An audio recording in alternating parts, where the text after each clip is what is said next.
الحمد لله رب العالمين والصلاة والسلام على سيد الأنبياء والمرسلين أما بعد فأعوذ بالله من الشيطان الرجيم بسم الله الرحمن الرحيم. آج ہم حضرت فضیل بن عیاض رحمۃ اللہ علیہ کے حالات و واقعات پر کچھ بیان کریں گے. یہ چیز ذہن میں رکھیں کہ جو اولیاء کرام یا اصحاب کرام کے واقعات بیان کیے جاتے ہیں، ان کا مقصد یہ ہوتا ہے کہ ہمیں بھی ان کی طرح اللہ تعالیٰ کی عبادت کرنے کا جذبہ ملے. اللہ تعالیٰ سے دعا ہے کہ سن کر عمل کرنے کی توفیق عطا فرمائے. حضرت فضیل بن عیاض رحمۃ اللہ علیہ کے بارے میں کہتے ہیں کہ ابتدائی عمر میں آپ تمام علاقہ کے چوروں اور ڈاکوؤں کے سردار تھے. آپ فقیرانہ لباس پہنے جنگل میں خیمہ ڈالے پڑے رہتے. آپ کے دوست جو سب کے سب ڈاکو تھے لوٹ مار کر کے سارا مال آپ کے سامنے لا کر رکھ دیتے. اس مال سے جو کچھ آپ پسند کرتے اپنے لیے رکھ لیتے اور باقی سب تقسیم کر دیتے. لیکن باوجود اس مال کے بھی ہمیشہ نماز باجماعت ادا کرتے اور اپنے تمام دوست ڈاکوؤں اور چوروں کو بھی جو نماز نہ پڑھتا نکال دیتے تھے. ایک دن ایک مالدار قافلہ ادھر سے گزرا.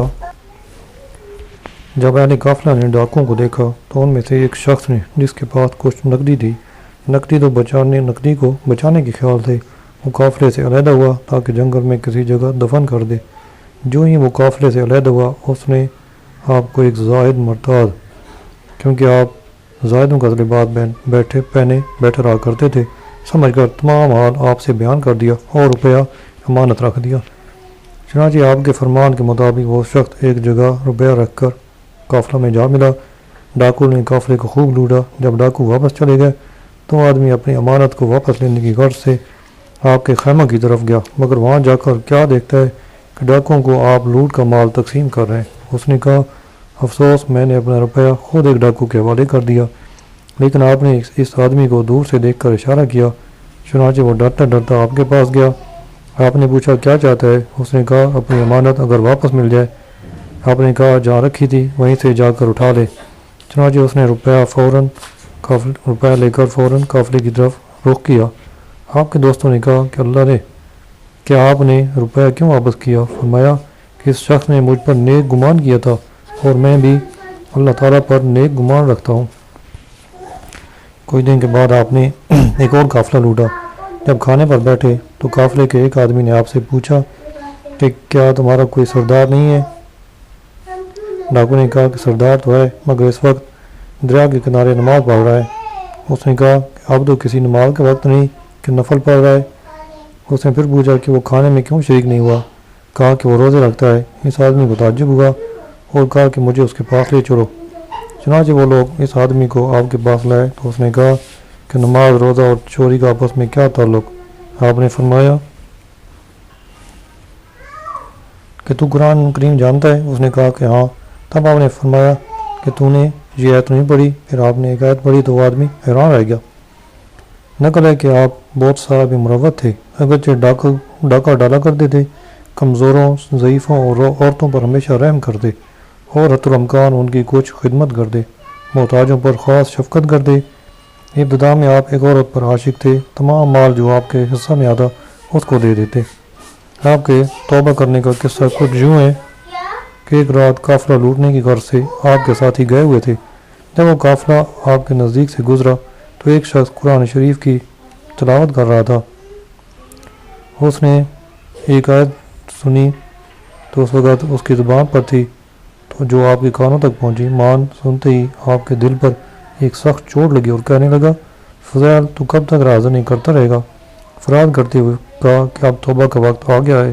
چنانچہ اسی وقت سچی توبہ کی اور دوڑ کر قافلے کے قریب پہنچ گئے اور کہا، تم سب کو بشارت دیتا ہوں کہ بے خوف و خطر چلے جاؤ. فضیل ڈاکو نے آج توبہ کر لیا ہے. بعد ازاں آپ ہر اس شخص کے پاس گئے جس کو آپ سے کچھ رنج پہنچا تھا اور اس سے معافی مانگی، لیکن ایک یہودی نے معافی نہ دی اور کہا کہ میں تم کو اس وقت معاف کروں گا اگر اس ریت کے ٹیلے کو اٹھا دے. چنانچہ اللہ کا نام لے کر آپ سارا دن ریت اٹھا کر دریا میں ڈالتے رہے۔ رات کو خدا کی قدرت ایسی ہوا چلی جس نے ساری ریت کو اڑا کر دریا میں ڈال دیا اور میدان صاف کر دیا۔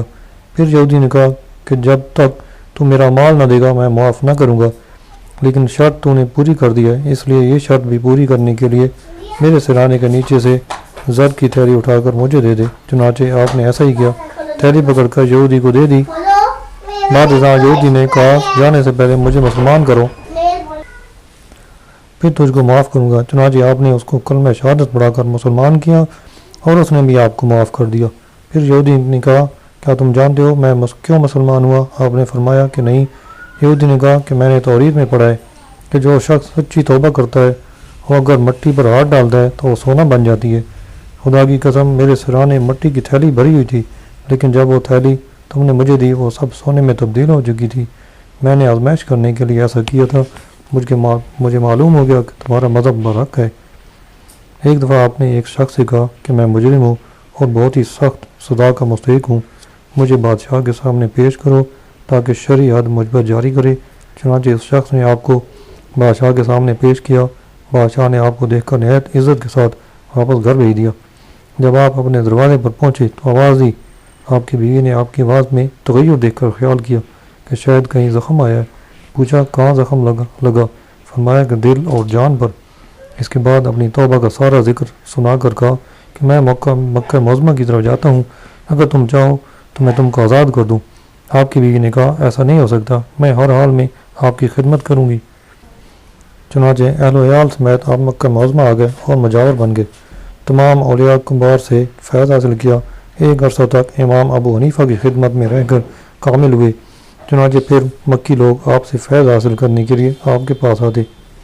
نقل ہے کہ ایک دفعہ آپ کے رشتہ دار آپ کو خراسان سے ملنے مکہ معظمہ میں آئے، لیکن آپ نے ان کو ملاقات کی اجازت نہ دی، مگر جب ان لوگوں نے بغیر آپ کی ملاقات کے واپس جانے سے انکار کر دیا تو دروازہ بند کر کے آپ مکان کی چھت پر تشریف لائے اور فرمایا غافل لوگوں خداوند کریم تم کو ہدایت دے اور کسی کام میں مشغول کرے۔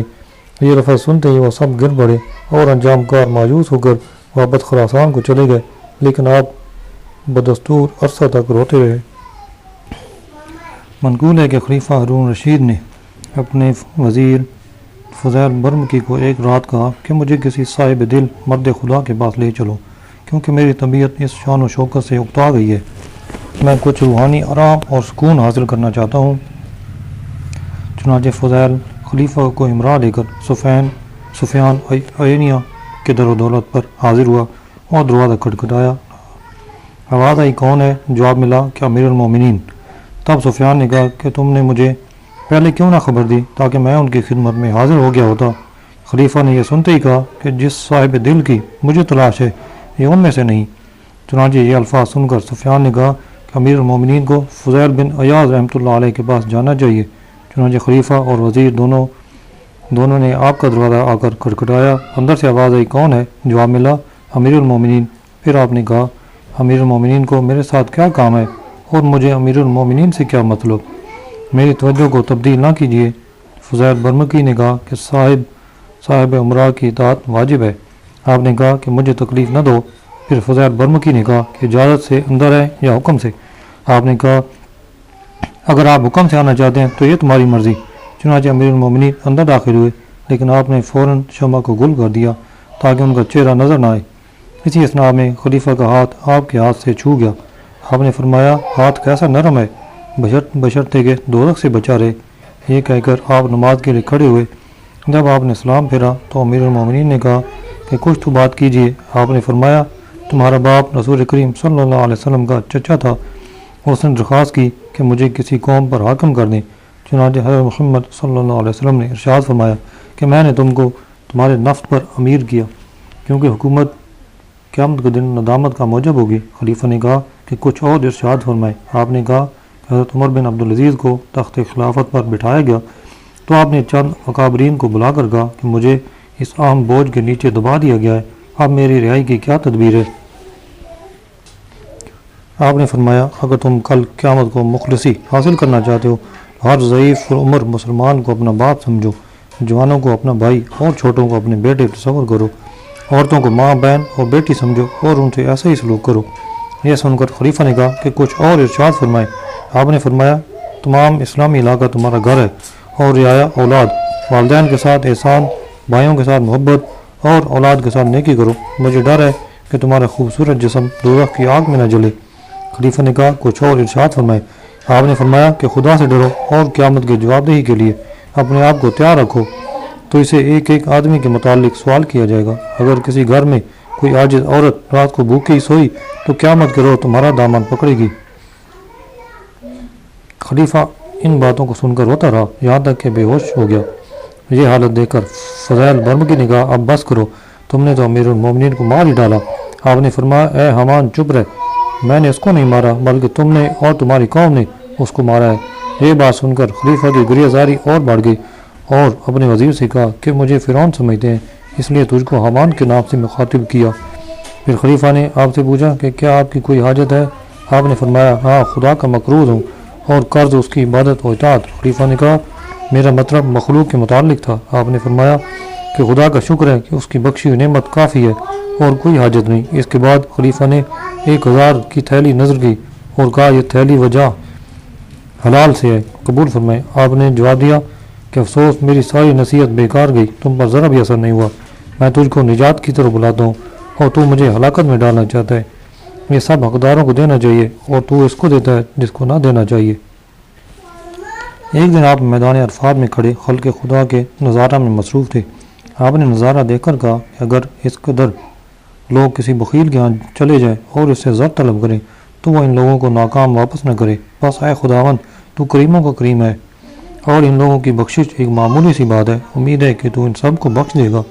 اسی میدان میں ایک شخص نے آپ سے پوچھا کہ آپ لوگوں کے متعلق کیا دیکھ رہے ہیں؟ فرمایا کہ اگر فضیل ان لوگوں میں نہ ہوتا تو سب بخشے جاتے۔ پوچھا گیا کہ یہ کس طرح، ہم ڈرنے والوں کو نہیں دیکھتے ہیں؟ آپ نے فرمایا اگر تم ڈرنے والے ہوتے تو وہ تم سے پوشیدہ نہ ہوتے، کیونکہ خائف کو خائف ہی پہچان سکتا ہے اور غمگین کو غمگین۔ پھر لوگوں نے پوچھا کہ آدمی حق تعالیٰ کی دوستی میں انتہا درجے پر کس وقت پہنچتا ہے؟ فرمایا جب منع اور عطا اس کے لیے یکساں ہو جائے۔ پھر فرمایا کہ آپ اس شخص کے متعلق کیا کہتے ہیں جو اس خوف سے لبیک نہیں کہتا کہ مبادہ کے لبیک کا جواب ملے؟ ایسا فرمایا کہ ایسے شخص سے بلند رتبے والا کوئی شخص نہیں ہو سکتا۔ پھر پوچھا کہ دین کی اصل کیا ہے؟ فرمایا کہ عقل۔ پھر پوچھا کہ اصل؟ فرمایا علم۔ پھر پوچھا کہ علم کی اصل؟ فرمایا صبر۔ حضرت امام احمد بن حنبل رحمۃ اللہ علیہ فرماتے ہیں کہ میں نے حضرت فضیل رحمۃ اللہ علیہ کو فرماتے ہوئے سنا ہے کہ دنیاوی امارات کا خواہش مند خوار ہوتا ہے۔ پھر میں نے کہا کہ کچھ وصیت فرمائے۔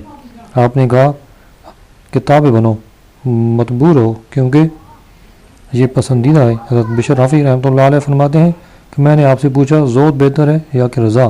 فرمایا کہ رضا بہتر ہے کیونکہ رضا کا طالب اپنی اصل مرتبہ سے زیادہ کا طالب نہیں ہوتا۔ حضرت سفیان ثوری رحمۃ اللہ علیہ فرماتے ہیں کہ میں ایک دفعہ آپ کی خدمت میں گیا، مختلف باتوں کے بعد میں نے کہا کہ آج کی رات مبارک ہے اور آج کی مجلس بھی مبارک ہے اور خلوت سے بہتر و افضل ہے، لیکن آپ نے فرمایا کہ آج کی رات سخت نامبارک اور مجلس بھی تباہ کن۔ میں نے پوچھا کہ کیوں؟ فرمایا کہ ساری رات ہم تم اس خیال میں رہیں کہ ایسی باتیں کریں جو ایک دوسرے کو اچھی معلوم ہو، اس کی نسبت خلوت میں بیٹھنا اور مناجات کرنا بدرجہ افضل اور بہتر ہے۔ نقل ہے کہ ایک دن عبداللہ بن مبارک کو اپنے آگے آگے جاتے دیکھ کر ان کو کہا کہ جہاں سے آئے ہو وہیں واپس چلے جاؤ، ورنہ میں واپس ہو جاتا ہوں، کیونکہ تم اس غرض سے آتے ہو کہ میں تم سے کچھ باتیں کروں اور تم مجھ سے باتیں کرو۔ ایک دفعہ ایک آدمی آپ کی زیارت کو آیا تو آپ نے پوچھا کہ کس طرح آئے ہو؟ اس نے عرض کیا کہ آپ سے آسائش حاصل کرنے کی غرض سے۔